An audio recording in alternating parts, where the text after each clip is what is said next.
peu. Vous avez pris la tête des Républicains en Charente en 2021. Oui. Vous avez succédé à Philippe Lecornu. C'est ça. Aujourd'hui, est-ce que vous pouvez nous expliquer quelles sont les forces en présence à quelques jours des échéances présidentielles et législatives chez les Républicains en Charente? Alors chez les Républicains en Charente, j'ai pris la succession effectivement de Philippe Lecornu. Auparavant, j'étais secrétaire départemental du parti et on a toujours maintenu une base militante qui était présente. On a quelques élus, notamment, moi j'ai été réélu conseiller départemental avec Florence Pecheville sur le canton de Cognac 1 aux dernières élections. Ensuite, on a également le jeune Thomas Chevalerias qui a été élu conseiller régional dernièrement aux élections. Et sur la Charente, on a des maires également qui nous ont rejoints. On a Daniel Sauêtre, on a également Laurent Daned, et on a Jean-Michel Bolvin qui est le président des maires de la Charente, qui est toujours adhérent chez les Républicains. Donc on a maintenu une structure. Certes, il y a Xavier Bonnefond qui lui nous a quittés, mais pour le reste, les militants sont là.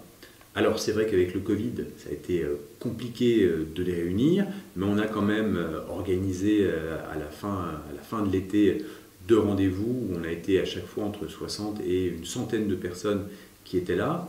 Donc le mouvement il est resté structuré. Actuellement, on a mis en place le comité Valérie Pécresse pour la Charente, qui est coprésidé donc par le sénateur François Bonneau, qui est à l'Union centriste, et moi-même. Et il est animé par Thomas Chevalerias, qui est donc notre jeune conseiller régional. Et on a une structure avec sur chaque circonscription un représentant du comité de Valérie Pécresse. Donc les choses se mettent en place, les choses sont structurées. Vous dire que c'est simple, c'est jamais simple. Simplement, on est bien mieux qu'on s'y attendait. Et surtout, on a réussi quelque chose, en Charente comme ailleurs, c'est la séquence de la primaire du Congrès. On était attendu sur le sujet et ça s'est extrêmement bien passé. Dans la mesure où, à l'intérieur de ma fédération, en Charente, on a parrainé tous les candidats et il n'y a pas eu de guerre de chapelle. Ce qu'on voulait, c'est qu'à la fin des fins, ce soit notre famille politique qui soit à rassembler. Et cet objectif de rassemblement, il était fondamental pour l'ensemble des adhérents charentais. En plus, grâce à ce système, on a augmenté de 30% le nombre d'adhérents en Charente. Donc ça a été de nouvelles personnes ou des personnes qui ont réadhéré parce que la démarche qu'on menait leur plaisait, les intéressait. Donc là-dessus, il y a eu une vraie bouffée à l'air frais. Et aujourd'hui, combien d'adhérents Aujourd'hui, on est à 400 adhérents en Charente. Okay. Donc on doit être un des mouvements les plus importants de Charente parce que 400 adhérents, aujourd'hui, il y a vraiment une démobilisation militante dans tous les partis, pas uniquement chez les Républicains. Et donc, on a cette structure qui est là. On a pu mener des débats efficaces. On a eu un des taux de participation à la primaire les plus importants de France. Je crois qu'on était à 87% d'adhérents qui sont allés voter et qui ont voté en ligne pour cette élection. Donc ça démontre une vraie volonté, un vrai engagement, un vrai investissement de nos adhérents dans la campagne à venir. Donc moi je suis vraiment raisonnablement confiant. Je le vois, on a des équipes jeunes qui sont sur le terrain, à Angoulême, qui viennent également à Cognac. On a des équipes qui vont coller sur l'ensemble du territoire. On a une cellule également, nouvelles technologies, enfin réseaux numériques et sociaux qui fonctionnent très bien. Donc on est en ordre de bataille et donc on va le voir là pour la prochaine réunion publique qui sera le 13 février à Paris. Il y aura une belle délégation charentaise qui va monter pour soutenir Valérie Pécresse. Donc si je comprends bien, vous avez réussi quand même à vous réinventer depuis quelques années pour essayer d'aller chercher aussi les jeunes, le jeune public. Pour aller chercher les jeunes, c'est pas compliqué. C'est que quand je suis devenu président des Républicains, moi j'avais en tête de faire monter une nouvelle génération. Alors c'est bien de le dire, tout le monde le dit, mais après il faut le démontrer. On l'a démontré avec Thomas Chevalerias, qui était la tête de liste la plus jeune de France pour les Républicains, et qui aujourd'hui est donc le Benjamin de l'Assemblée régionale en Nouvelle-Aquitaine. Donc c'est un jeune talent à qui on a fait confiance, on lui a donné une vraie belle responsabilité, on l'a accompagné, et il a monté sa campagne. Il a fait montre également d'un vrai talent pour aller sur le terrain et pour crédibiliser sa parole, son message avec les femmes et les hommes qui l'entouraient. Demain, il y a les élections législatives. Et donc, il y a 3 circonscriptions en Charente. Sur la première circonscription, on va lancer Alice Clergeau, qui est la responsable des jeunes républicains en Charente. Elle a 23 ans. Elle part face à des candidats qui sont solides, implantés, mais elle y va avec son énergie, avec son tempérament, avec des convictions chevillées au corps et avec une vraie volonté de faire vaciller les certitudes des plus, entre guillemets, solides. Et vous n'avez pas peur qu'on vous dise qu'elle est un peu jeune pour candidater à la députation? Moi, je pense qu'il n'y a pas d'âge pour candidater. Si elle a envie, si elle a vraiment cette envie, elle fera la différence. La détermination, l'audace, c'est des qualités justement qui font la force de la jeunesse. Et quand on est responsable politique, il ne faut pas avoir peur de mettre les jeunes en avant parce que c'est eux qui vous poussent à être meilleurs. C'est eux qui vous poussent à muscler votre jeu. Et donc, ces jeunes, ils s'engagent. Mais s'engager juste pour être un militant, moi j'ai été militant, je le suis encore. Mais là, on leur donne également la possibilité de montrer à la vieille garde qu'il y a une nouvelle jeunesse avec des convictions et une envie forte. Et donc c'est ça qui m'intéresse avec le message d'Alice Clergeau.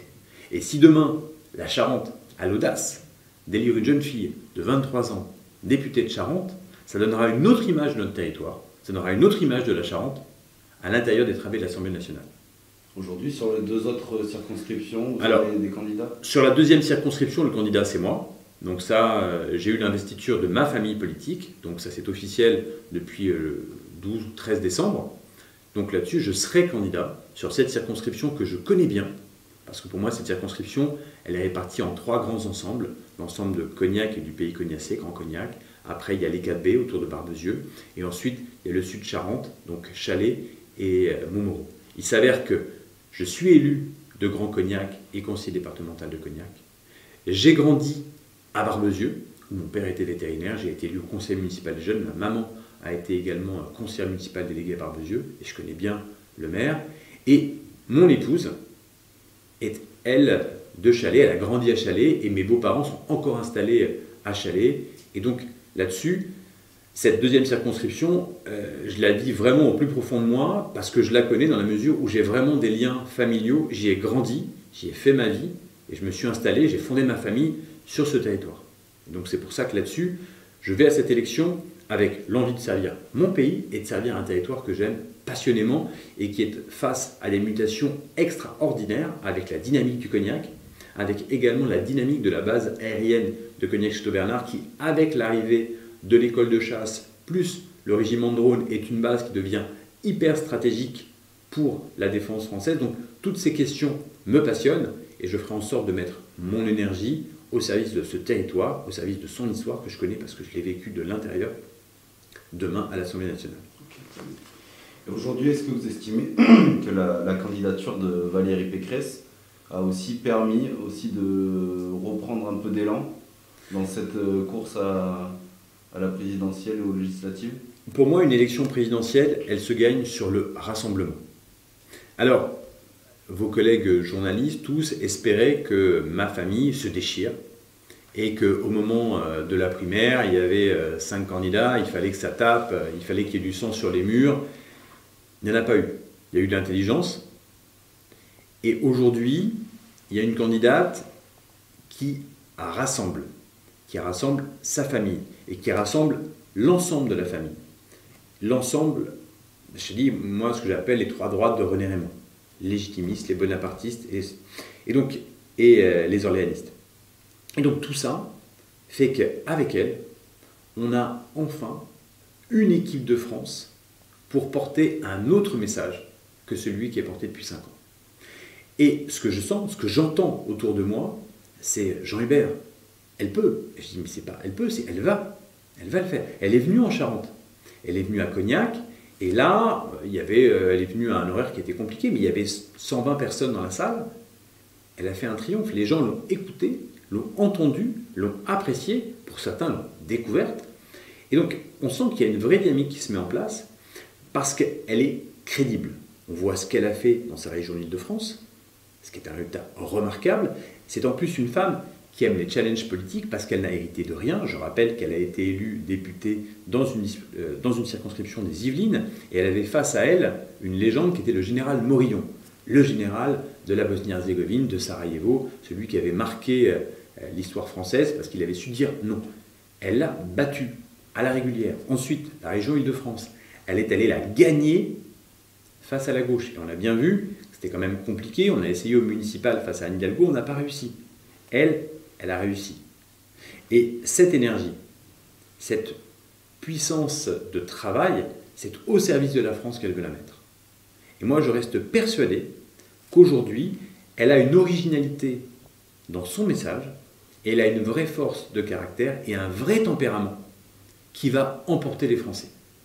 Les Français n'ont jamais, contrairement aux Anglais, contrairement aux Allemands, n'ont jamais eu de femme chef d'État.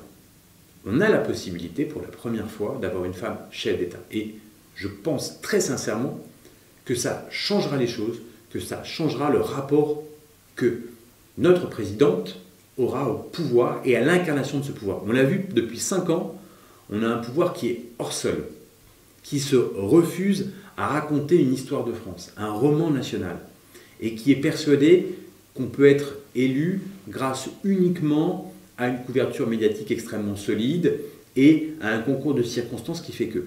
Moi, je pense que l'élection, elle passe par une connaissance charnelle du territoire et elle passe également par des cicatrices. Et que c'est cette histoire qui vous forge et qui fait qu'ensuite vous êtes en capacité d'englober toute la France dans sa diversité. Parce que la France, c'est un pays qui est tellement pluriel qu'il faut quelqu'un qui puisse charnellement avoir vécu cette France pour ensuite l'incarner et la porter.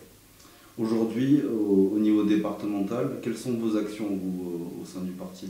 Au sein des Républicains, au niveau départemental, aujourd'hui, nos actions, elles sont classiques. C'est-à-dire qu'on va aller chercher des parrainages pour la candidate. Ensuite, on colle les affiches. On est présent sur les marchés où on va distribuer les tracts. Il va également y avoir des actions de boitage. On va organiser justement la venue des militants à Paris pour le meeting du 13 février. Donc on est sur une campagne classique, mais il faut faire cette campagne classique parce que cette campagne classique, qui n'est pas une campagne uniquement numérique, elle vous permet d'entendre, de recevoir. Et là, ce qu'on entend, c'est que les gens ne sont pas dans la campagne.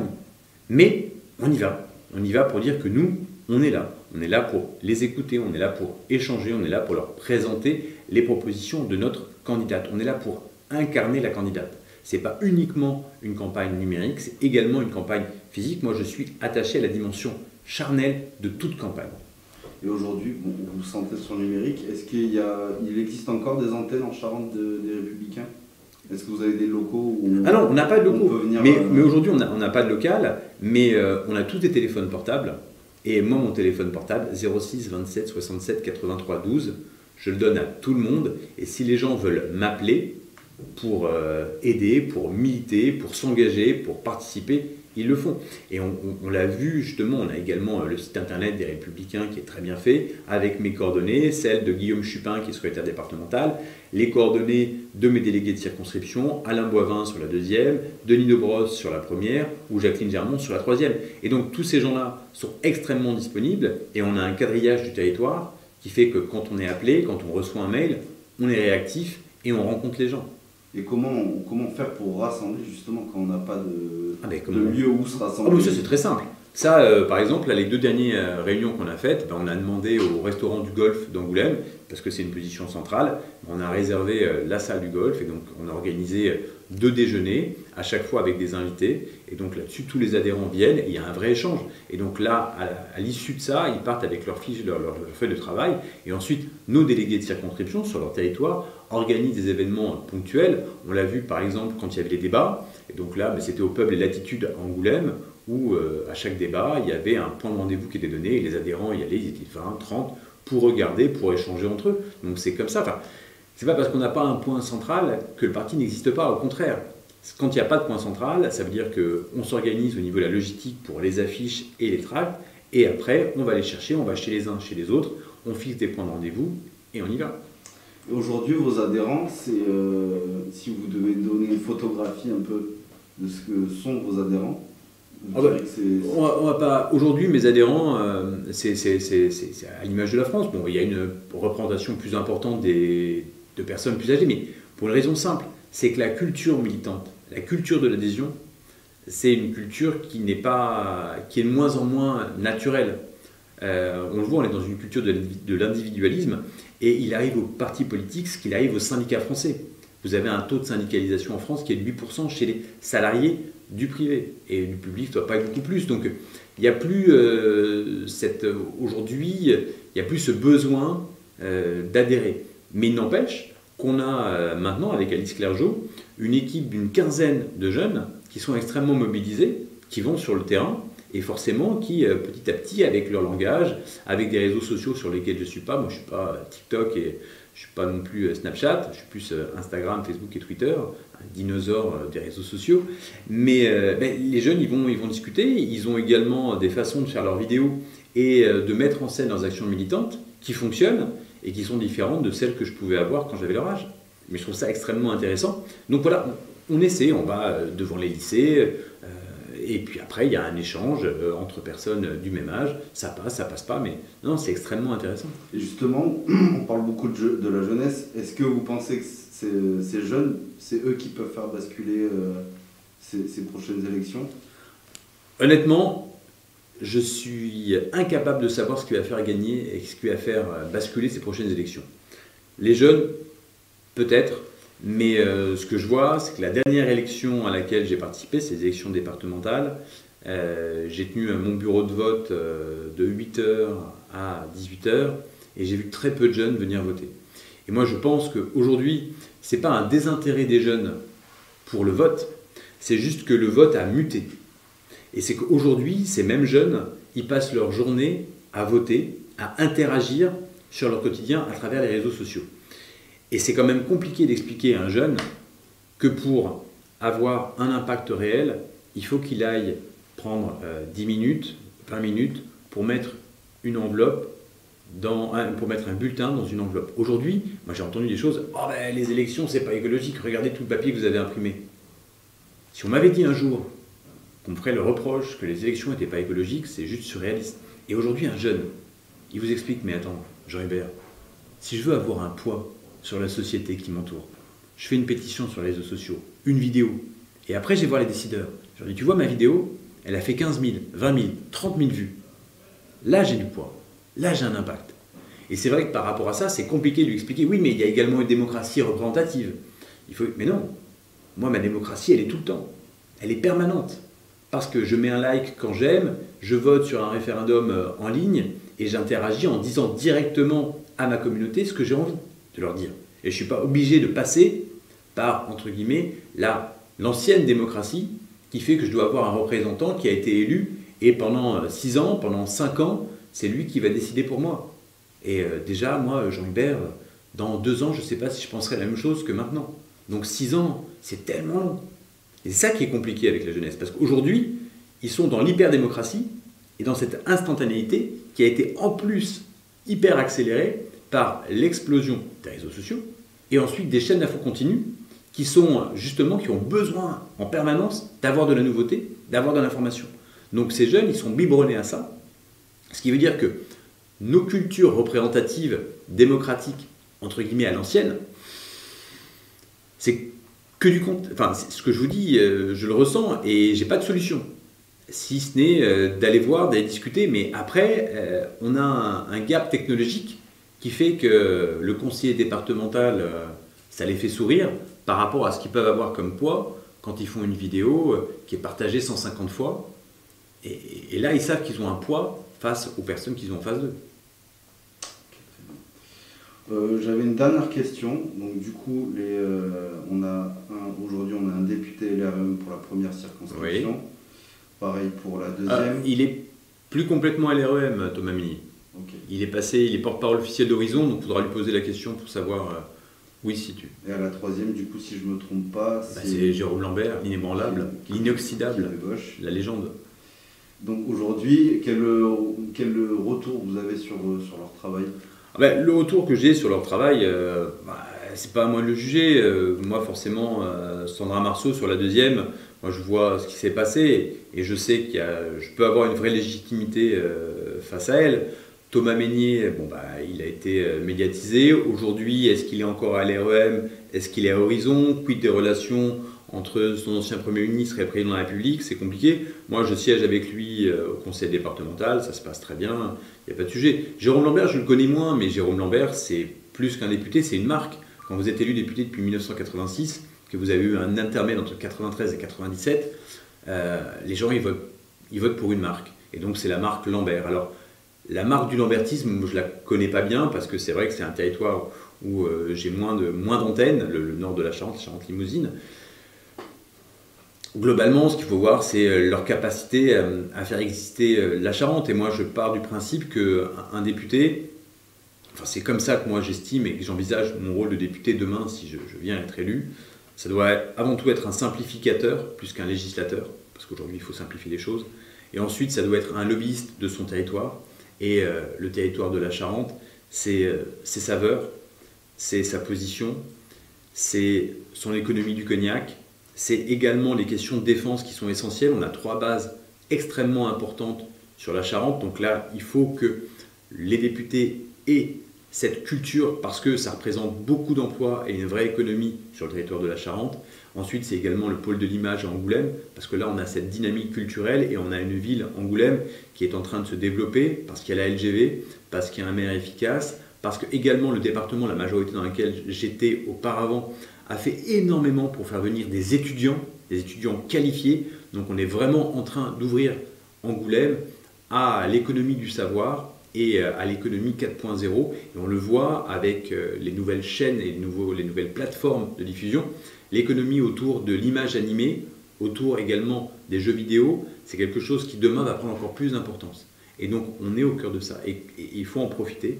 Et donc pour moi, le député, il doit être à l'écoute de ces éléments. Et après, ça c'était Aimé Césaire qui avait cette très belle phrase, le député, c'est la bouche de ceux qui n'ont pas de bouche.